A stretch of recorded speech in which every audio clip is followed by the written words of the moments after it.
Hello and welcome back to Summoned Secrets. Today I'm going to show you how we can turn 1 gold into over 200,000 experience. If you followed my last video to get you level 10, then you should have 1 bright glint and maybe a little left over, which is exactly what we need. We're going to sell our bright glint, get our 1 gold, and we'll head just north up here.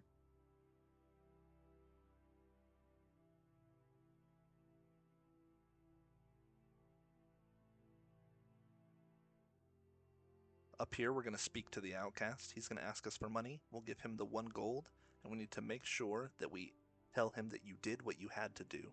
If you choose the other option, he will just keep your gold and not give you the key.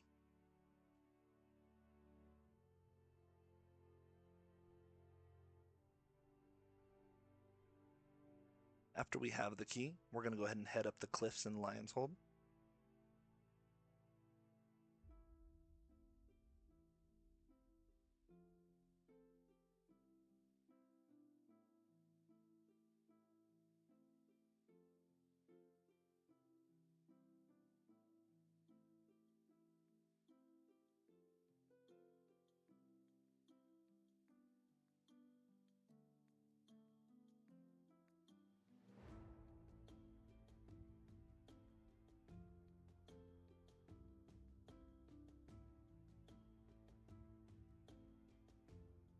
Once we get up to these archways up on the cliff, we'll go ahead and get off our horse and jump down. And here we're going to find a chest.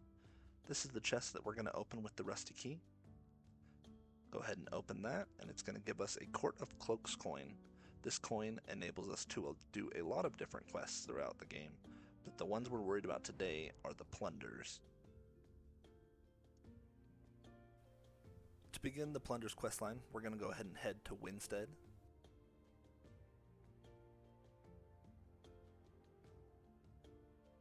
Behind the main market, we're going to be looking for this NPC. We're going to show him our Court of Cloaks key. From there, we'll interact with these barrels and we'll accept all of the plunder quests. The plunders are going to have us traveling across the Riverlands to pick up 7 different items for the Court of Cloaks. You can see here we're going to follow a bit of a clockwise pattern. First, we're going to start in the Highwaymen Hills. Here, we're going to want to make sure you've taken the middle path in your stamina tree because we're looking to have Spring Step. We're going to come up to this ledge and we're going to roll and jump at the same time to get us in. Normally this is full of 3-star mobs that we need to be really careful about, but we got lucky and there's some people farming up here. But if there's no one farming, do be prepared to sprint in, grab the item, and probably die, but do your best to jump down off the ledges and escape. What we're looking for is this scroll right here, so we'll grab the Highwaymen Oath. Next we'll continue to Carfin. We're again going to need to make sure we have Spring Step equipped, but we're going to come to this beach, then we'll make our way up this path on this cliffside.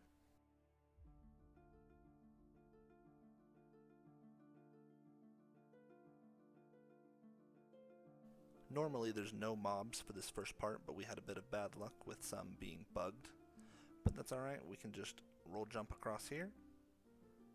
See that we have an ocular bugged over here that usually isn't here, and when we get around the corner we'll see we have a couple zombies. We don't need to worry too much about them. We can just roll over onto this ledge. Follow the ledge around. We'll pull the zombie, but it's alright.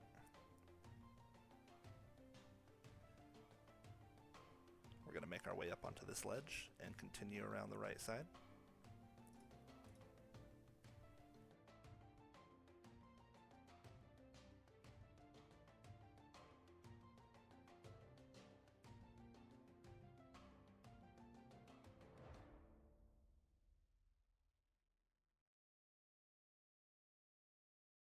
We'll continue making our way around until we get to this door, where we'll head inside.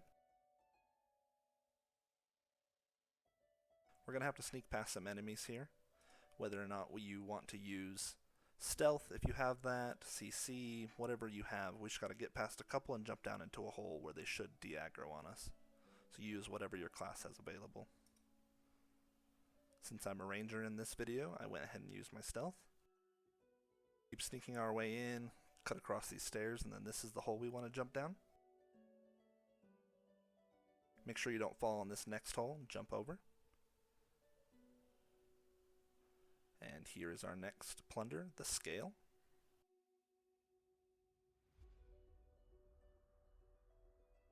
Next, we're going to continue south until we get to Oakenbane Keep. You're going to want to come to this eastern side. I think this is the easier way in, but you can use any way to get here that you think is best.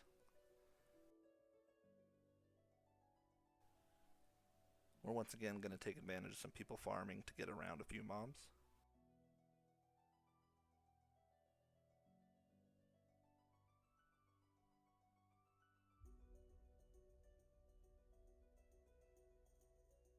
We're going to continue around the backside until we get up here. We have a chopper that seems to be bugged pathing in our way, so we're going to go ahead and make use of our ranger abilities again and go ahead and stealth around. But just like before, make use of whatever your class offers, whether it's Mage Blinks, Cleric Condemns, anything that helps you get past.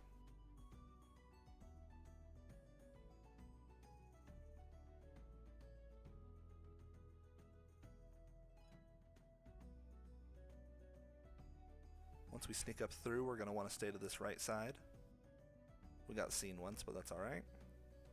You should have 10 really strong potions that will recover almost 700 health on you if you followed my last guide, so make sure you have those out in case you need them. But we're going to quickly come up on this right side, and once we get up on this ledge, the mobs should reset on us.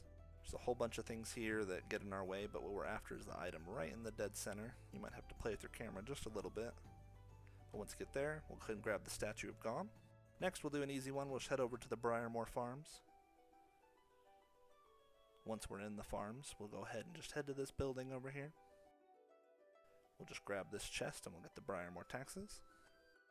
Next, we're going to head over to the Church of 7 Stars. You can get these from any of the revenants that are around the area, but it was pretty heavily farmed, so I made my way to this back side. I wanted to try and avoid any of these 1 stars, but it looked like most of them back here were that, so we wind up just picking one of them, trying to blow it up and getting out.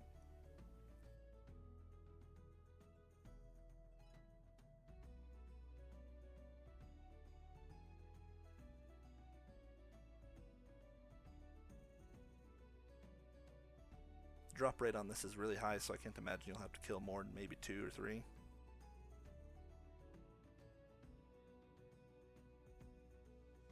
I get it right here, first try. I try to fight this out a little bit, but quickly realize it's just not worth it.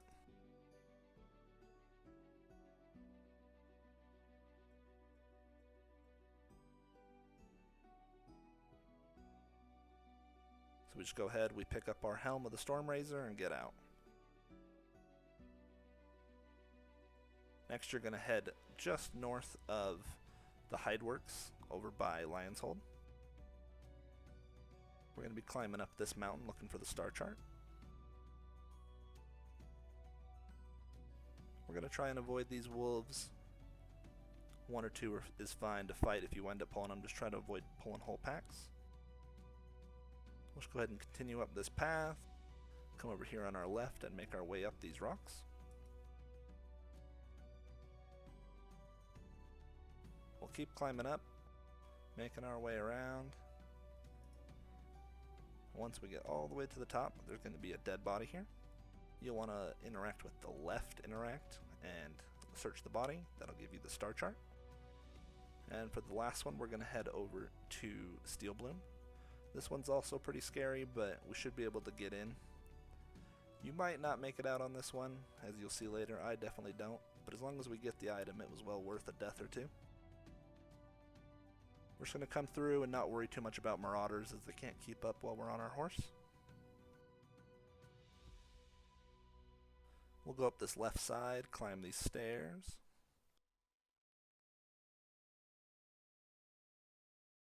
Again, it's alright that we're pulling all these marauders, because up here we're going to jump down onto this roof, which is going to reset all the mobs. Go ahead and get healed up. You want to make sure you're full. There's 2 paths you can take here, but as we can see on our left, we have a fire starter that we don't want to deal with, as that has the potential to kill us in 1 shot.